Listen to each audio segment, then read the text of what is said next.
Class 11 students, this is your biology teacher Agrima Rawat. Okay, so we have been doing chapter number 4, Animal Kingdom. In the last video, we have talked about the first two phylums, Porifera and Coelenterata. Now we are going to move forward in this.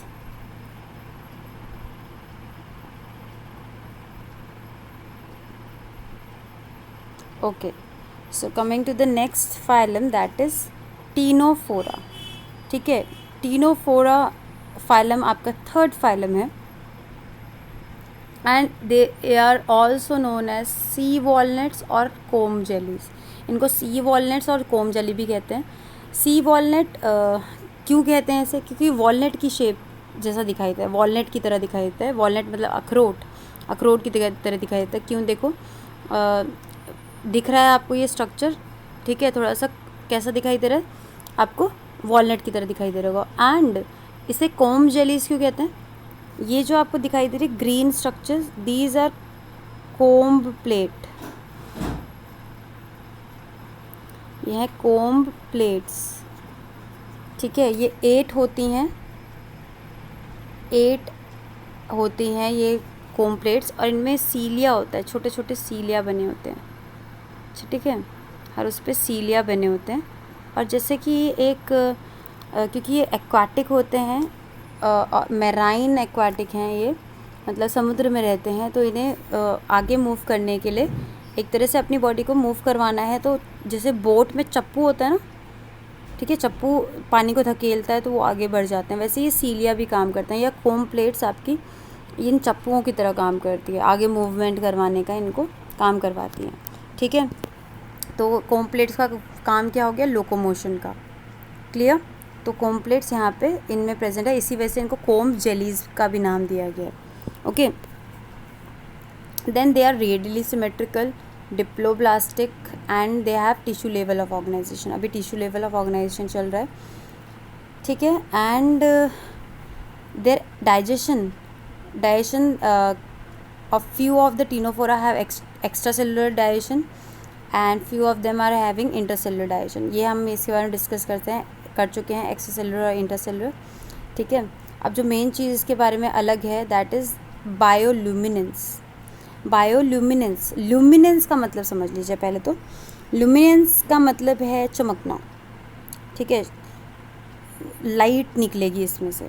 और bio का मतलब कोई living organism जब चमक रहा है, light emit कर रहा है, ठीक है. जैसे जुगनू होता है, आपने जुगनू को देखा है, वो भी एक ल्यूमिनेंस शो करता है. वैसे ही यहाँ पे टीनोफोरा में भी आपको देखने को मिलता है.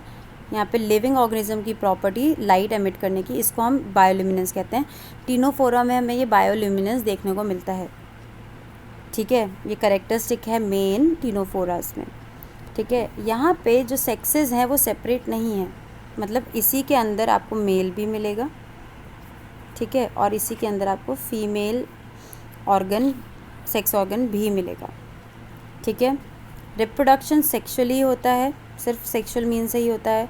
फर्टिलाइजेशन बाहर होगी, मतलब गैमीट्स मेल सेक्स ऑर्गन भी बाहर रिलीज़ कर देगा, फीमेल भी बाहर रिलीज़ कर देगी. फर्टिलाइजेशन बॉडी से बाहर होगा, ठीक है. और फर्टिलाइजेशन होने के बाद जाइगोट जो बन जाएगा,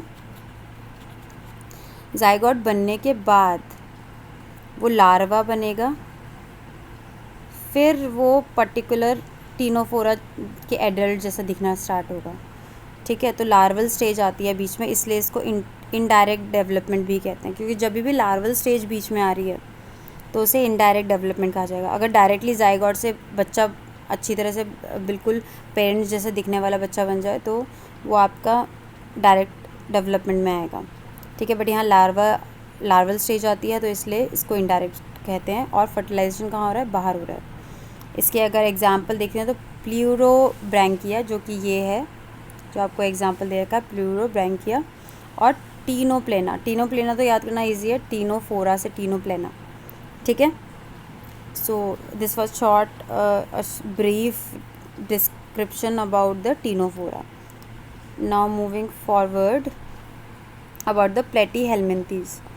अब यहाँ प्लेटीहेल्मिन्थीज जो है, they are also called as flat worms. इन्हें फ्लैट वॉर्म्स भी कहा जाता है. फ्लैट वॉर्म्स क्यों कहा जाता है? क्योंकि ये सपाट से जैसे चपटे होते हैं बिल्कुल, जैसे कि अभी मैं आपको दिखाती हूँ इसकी पिक्चर, यहाँ देख रहे हैं बिल्कुल चपटा है। जैसे कि आपने अर्थवॉर्म देखा है, अर्थवॉर्म कैसे गोल होता है, ठीक है। अपना पेन देखो, अपना पेन देखो, पेन में गोलाई है, बट ये कैसे होते हैं, चपटे होते हैं। जैसे पेपर होता है ना, बिल्कुल वैसे चपटे होते हैं। जैसे ये इसका नाम है टेप वॉर्म, इसका नाम है टेप वॉर्म। क्यों? टेप की तरह है, जैसे टेप चपटा होता है ना, वैसा है ये, ठीक है। तो बिल्कुल फ्लैट होते हैं ये, इसलिए इनका फ्लैट वॉर्म्स ही कहा जाता है इन्हें। अच्छा, और ये एंडोपैरासाइट्स होते हैं। एंडोपैरासाइट मतलब, पैरासाइट तो आपको पता ही है, पैरासाइट वो होते हैं जो कि किसी लिविंग ऑर्गेनिज्म से अपना खाना लेते हैं। एंडोपैरासाइट वो होते हैं जो किसी लिविंग ऑर्गेनिज्म के अंदर रहकर उससे अपना खाना ले रहे हैं। तो ये किस ऑर्गेनिज्म के अंदर रहते हैं? एनिमल्स और ह्यूमन बींग्स, मतलब एनिमल्स के अंदर रहते हैं, एनिमल्स में ह्यूमन बींग्स भी आपके आगे, ठीक है। तो ये आपकी बॉडी में आपको मिलते हैं। फ्लैटफॉर्म जो होते हैं बायलेटरली सिमेट्रिकल होते हैं, ठीक है। ट्रिप्लोप्लास्टिक होते हैं, एसिलोमेट होते हैं। ये तो कॉमन करेक्टरिस्टिक्स हैं, इन्हें बार बार एक्सप्लेन करने की ज़रूरत नहीं, हम पहले इसे कर चुके हैं। ऑर्गन लेवल ऑफ ऑर्गेनाइजेशन देखने को मिलती है, यहाँ से आपको ऑर्गन लेवल ऑफ ऑर्गेनाइजेशन देखने को मिलेगी। इससे पहले आपको टिश्यू लेवल ऑफ ऑर्गेनाइजेशन देखने को मिली, ठीक है।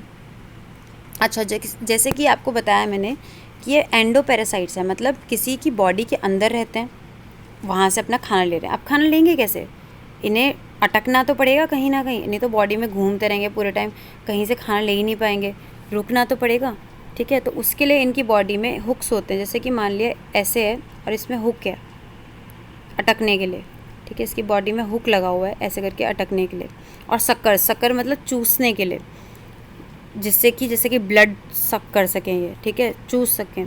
तो हुक्स और सक्कर्स पैरासाइट्स में होते हैं ज़्यादातर, आपको पैरासाइट्स में देखने का, एंडोपैरासाइट्स में स्पेशली देखने को मिलेगा कि इनमें हुक्स अटकने के लिए, कहीं पे कहीं एक पर्टिकुलर जगह पे अटकने के लिए, और सक्कर्स अटकने के बाद जहाँ भी आपका अटके हो तो वहाँ से खाना चूसने के लिए या ब्लड चूसने के लिए सक्कर्स होते हैं, ठीक है। जो जैसे कि लीच, पता है आपको लीच क्या होती है? जोक, है ना, जोक चिपक जाती है और चूसने लगती है खून, जबकि लीच इसमें नहीं आती। मैं आपको पहले बताती हूँ, लीच इसमें नहीं आती, प्लेटीहेल्मिन्थीज़ में नहीं आती। सिर्फ एक एग्जांपल दे रही हूँ तो आपको समझ आ जाएगी सक्कर्स और हुक्स कैसे काम करते हैं, ठीक है। आपने देखा होगा लीच इतनी ईजीली निकलती नहीं है बॉडी से, अगर वो चिपक जाए कहीं पर तो उसको नमक वगैरह लगाना पड़ता है, तब जाके वो निकलता है वहाँ से, है ना। तो वो अटक जाता है वहीं पर, अपने आप को अटका देता है ताकि खाना लेता रहे, ठीक है। तो ये क्या करते हैं, न्यूट्रिएंट एब्जॉर्ब करते हैं होस्ट की बॉडी से directly through their body surface, अपनी बॉडी से डायरेक्टली खाना उनकी होस्ट की बॉडी से एब्जॉर्ब कर लेते हैं न्यूट्रिएंट्स, खाना पचाने की ज़रूरत पड़ती ही नहीं इन्हें। अच्छा, अब आते हैं कि इनकी बॉडी में ऑस्मो रेगुलेशन और एक्सक्रीशन कैसे होता है। ऑस्मो रेगुलेशन का क्या मतलब होता है? ऑस्मोटिक प्रेशर मेंटेन रखना। ऑस्मोटिक प्रेशर आपने ऑस्मोसिस पढ़ा हुआ है ना, कि हाई कंसनट्रेशन से लो कंसनट्रेशन ऑफ वाटर की तरफ मूवमेंट होना स्टार्ट हो जाता है, ठीक है। तो ऐसा नहीं होना चाहिए कि बॉडी में कहीं कि बॉडी में ज़्यादा हो जाए तो वो बाहर की तरफ मूव करना स्टार्ट हो जाए, कि बाहर अगर कम है कंपेरेटिवली तो बाहर की तरफ मूवमेंट स्टार्ट हो जाए। ऑस्मोसिस ऐसा नहीं होना चाहिए कि मतलब हद से ज़्यादा नहीं हो जाना चाहिए कि बॉडी में ही कमी हो जाए किसी चीज़ की या बॉडी में ज़्यादा हो जाए कोई चीज़। तो ऑस्मो रेगुलेशन का मतलब होता है आपने मेंटेनेंस रख रखी है लिक्विड्स की अपनी बॉडी में, ठीक है, आयंस की अपनी बॉडी में। और एक्सक्रीशन मतलब वेस्ट चीज़ें बाहर निकालना। तो जैसे किडनी काम करती है ना हमारी बॉडी में, किडनी का काम होता है हमारी बॉडी में से टॉक्सिन्स वगैरह रिलीज़ करना, वैसे ही इनकी बॉडी में जो सेल्स हैं जो काम करती हैं किडनी जैसा ही, उन्हें कहते हैं फ्लेम सेल्स, ठीक है। फ्लेम सेल्स का काम है इनकी बॉडी में ऑस्मो रेगुलेशन और एक्सक्रीशन को में हेल्प करना, ठीक है। अच्छा, नेक्स्ट आते हैं sexes are not separate. Sexes इनमें सेपरेट नहीं हुए हैं अभी भी इसी एक ही ऑर्गेनिज्म में। जैसे टेप फॉर्म है, टेप फॉर्म में दोनों मेल और फीमेल दोनों सेक्सेस प्रेजेंट होंगे, ठीक है। सेक्सेस सेपरेट नहीं है। फर्टिलाइजेशन अंदर ही होती है बॉडी के, ठीक है। डेवलपमेंट जो होता है वो लार्वल स्टेजेस होती हैं बीच बीच में, मतलब इनडायरेक्ट है, डायरेक्टली हम ये कह सकते हैं इनडायरेक्ट है, ठीक है। इनडायरेक्ट डेवलपमेंट देखने को मिलता है और इंटरनल फर्टिलाइजेशन देखने को मिलता है यहाँ पे। फिर बात करते हैं प्लेनेरिया। प्लेनेरिया में हाई रीजनरेशन कैपेसिटी होती है। आपने रीजनरेशन 10th क्लास में पढ़ा होगा। रीजनरेशन क्या होता है, जैसे कि अगर इसका ये पार्ट टूट गया, कट गया, किसी वजह से, कुछ ऐसा एक्सीडेंट हो गया जिसकी वजह से कट गया, तो ये अपनी बॉडी में इस कटे हुए पार्ट की जगह नया पार्ट बना लेगा। ठीक है, उसे रीजनरेशन कहते हैं। तो कुछ पर्टिकुलर पार्ट्स होते हैं जो कि ये दोबारा से ग्रो कर सकते हैं, इसमें रीजनरेशन की पावर होती है ये। ठीक है, तो हाई रीजनरेशन की पावर होती है इनकी बॉडी में। प्लेनेरिया में, ये प्लेनेरिया है। ठीक है, क्लियर। अगर इसके एग्जाम्पल्स की बात करें हम, तो एग्जाम्पल है टिएना, जैसे हमने टेपवर्म का, इसका नाम टिएना साइंटिफिक नेम है। फेशियोला लिवर फ्लग, ये आपका, सॉरी ये प्लेनेरिया नहीं है, ये है लिवर फ्लग है, मैंने गलती से आपको ये बता दिया। प्लेनेरिया भी कुछ इसी तरह का ही दिखता है। ठीक है, उसको भी आप रीजनरेटिंग पावर होती है उसमें। ओके, सो ये आपके कुछ एग्जांपल्स हो गए प्लेटीहेल्मिन्थेस के। ठीक है, प्लेटी प्लेट की तरह, मतलब फ्लैट, इससे याद रख सकते हो। ठीक है, वॉर्म्स हैं और फ्लैट वॉर्म्स हैं एक तरह से। Okay, now moving forward to the next phylum, that is phylum aschelminthes. तीसरा फाइलम कौन सा पढ़ने वाला है हम? एस्केहेल्मिन्थेस। पहला वाला प्लेटीहेल्मिन्थेस था, ये एस्केहेल्मिन्थेस है। इसमें और इसमें एक चीज़ तो सेम सिमिलर है कि दोनों में आपके वॉर्म्स हैं। ठीक है, दोनों में आप वॉर्म्स के बारे में पढ़ रहे हैं। वो फ्लैट थे, मतलब बिल्कुल चपटे थे, ये राउंड होते हैं। जैसे आपने अर्थवॉर्म को देखा, अर्थवॉर्म इसमें भी नहीं आता, मैं आपको बता देती हूँ, अर्थवॉर्म इसकी कैटेगरी में नहीं आता, अभी तक अर्थवॉर्म की फाइलम आया ही नहीं है। बट जैसे अर्थवॉर्म गोल होता है ना, जैसे आपका पेन गोल है, सर्कुलर है, वैसे इनकी बॉडी का क्रॉस सेक्शन होता है, इसलिए इनको राउंड वॉर्म्स के नाम से भी जाना जाता है। ठीक है, and they are free living, मतलब कहीं एक जगह पे टिके नहीं रहते। एक्वाटिक होते हैं, टेरेस्ट्रियल भी होते हैं, कुछ पैरासाइट भी होते हैं प्लांट्स और एनिमल्स में। मतलब इनमें आपको अलग अलग टाइप के देखने को मिलेंगे कि कुछ तो पानी में रहते हैं, कुछ ज़मीन पे भी रहते हैं, कुछ ऐसे होते हैं जो प्लांट और एनिमल की बॉडी के अंदर या ऊपर रहते हैं। ठीक है, इनकी बॉडी में ऑर्गन सिस्टम लेवल आपको देखने को मिलता है। ऑर्गन से अभी तक हमने पिछले वाले उसमें हमने ऑर्गन लेवल पढ़ा था प्लेटीहेल्मिन्थेस में कि ऑर्गन लेवल ऑर्गेनाइजेशन थी। यहाँ पे ऑर्गन सिस्टम लेवल आ गई है। ठीक है, और ये बायलेटरली सिमेट्रिकल होते हैं, ट्रिप्लोप्लास्ट होते हैं और सीडोसिलोमेट होते हैं। ठीक है, अच्छा अब एलिमेंट्री कैनाल की बात करेंगे। एलिमेंट्री कैनाल किसे कहते हैं हम? जो आपका फूड पाइप है ना, पूरा food pipe, stomach, small intestine, large intestine, जो पूरा डाइजेस्टिव ट्रैक्ट है आपका, उसको एलिमेंट्री कैनाल कहा जाता है। तो इसमें पूरा कंप्लीट एलिमेंट्री कैनाल होता है। मतलब कंप्लीट, हमने क्या बात करी थी? डाइजेस्टिव सिस्टम की हमने बात करी थी कि दो तरह के डाइजेस्टिव सिस्टम्स होते हैं, एक होता है कंप्लीट, एक होता है इनकम्प्लीट। कंप्लीट डाइजेस्टिव सिस्टम या एलिमेंट्री कैनाल उसे कहेंगे जिसमें माउथ और एनस अलग अलग होता है। एंट्री, खाने की एंट्री एक अलग जगह से हो रही है और एग्जिट अलग जगह से हो रही है वेस्ट की। ठीक है, तो ऐसे इसको क्या कहते हैं? कंप्लीट। तो ये कंप्लीट सिस्टम है, इसका मतलब इसमें माउथ और एनस अलग अलग होंगे। और खाने को घूटने के लिए, इंजेस्ट करने के लिए, मतलब खाना अंदर लेने के लिए बॉडी में मस्कुलर फेरिंग्स प्रेजेंट होता है।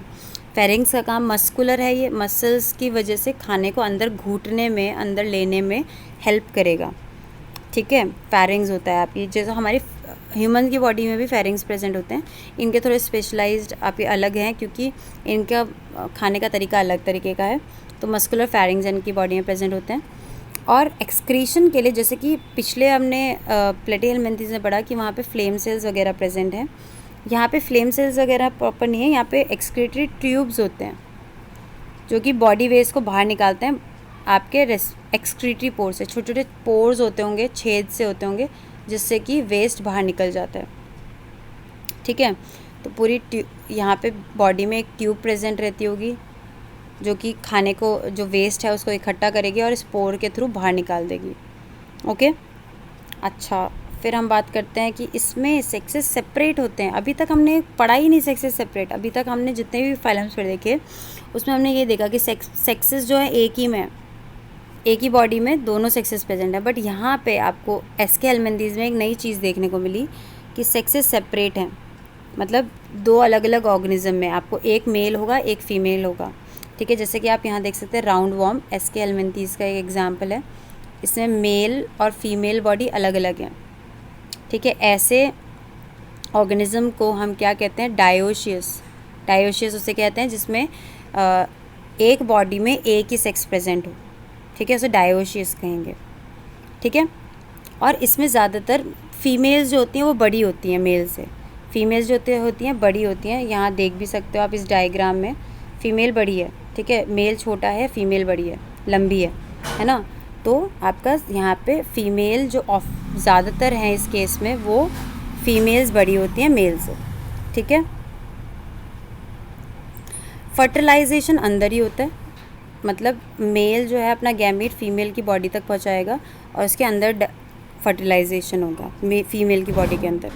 और डेवलपमेंट जो होता है डायरेक्ट होता है, मतलब कुछ में डायरेक्ट होता है, मतलब यहाँ पे डायरेक्टली जाइगोट के बाद आपका बच्चा सीधा डेवलप होगा, लार्वल स्टेज नहीं आएगी बीच में, ठीक है। और बच्चा जो होता है वो अपने एडल्ट से रिजेंबल करता है, मतलब जो जैसे कि ये है ये राउंड वॉर्म है, इसका बच्चा इसी की तरह दिखाई देगा, ठीक है। और कुछ में इनडायरेक्ट भी होता है, लार्वल स्टेजेस भी देखने को मिलती है। अगर हम इसकी एग्जांपल्स की बात करें तो एस्कैरिस सबसे पहला राउंड वॉर्म, इसको राउंड वॉर्म के नाम से ही जानते हैं, ठीक है। वो चारियाई फिलेरिया वॉर्म, ये आपका एलिफेंटाइटिस एक बीमारी करता है जिसको हम कहते हैं इसमें हाथी जैसा पाँव हो जाता है, पैर कैसा फूल जाता है, जैसे हाथी का पैर होता है ना मोटा सा, ठीक है, वैसा फूल जाता है, तो ये बीमारी करता है। और एक है एनसाइक्लोस्टोमा या हुक वॉर्म, ठीक है, इसमें हुक होता है तो इसलिए इसको हुक वॉर्म कहा जाता है। तो ये आपके 3 फाइलम्स के बारे में हमने इस वीडियो में बात कर ली, ठीक है। I hope you have understood this, okay, thank you.